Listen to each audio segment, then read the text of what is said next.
Hello. Eid মোবারক। ঈদ মোবারক, ঈদ মোবারক। তুই বলছিলি না হসপিটাল থেকে রিলিজ দিলে তোরে কল করতে, তাই কল করলাম। গত পরশু হসপিটাল থেকে বাসায় আসছি। তো এখন শরীরের কি অবস্থা?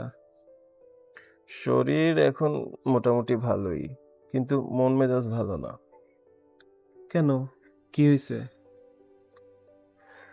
আরে, ঢাকার ডাক্তাররা আমার শরীরের কন্ডিশন বলতে গিয়ে যে আমার ব্যক্তিগত তথ্য এভাবে মিডিয়ার সামনে বলে দিল, এটা কি ঠিক করছে?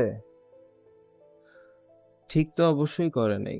আসলে বাংলাদেশে একবার পাবলিক ফিগার হয়ে গেলে তার ব্যক্তিগত বলতে আর কিছুই থাকে না। এই যে আমাকেই দেখ, আমি গত ৭-৮ মাস ধরে দেশে নেই। কিন্তু প্রতিদিনই আমাকে নিয়ে নিউজ হয়। আর বেশিরভাগ নিউজই দেখবি নেগেটিভ নিউজ।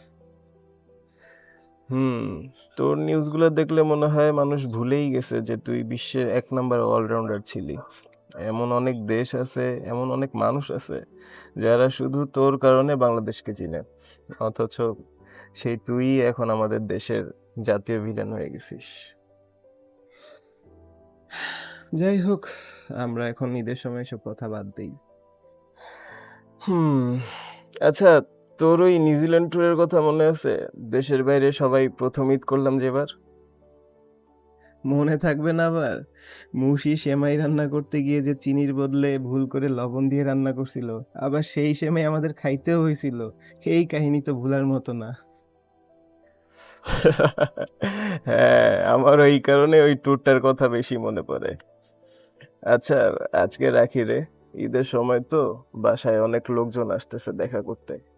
আমি পরে আবার তোরে কল করবো না, হ্যাঁ? আল্লাহ হাফেজ। আচ্ছা, ঠিক আছে। Take care. আল্লাহ হাফেজ।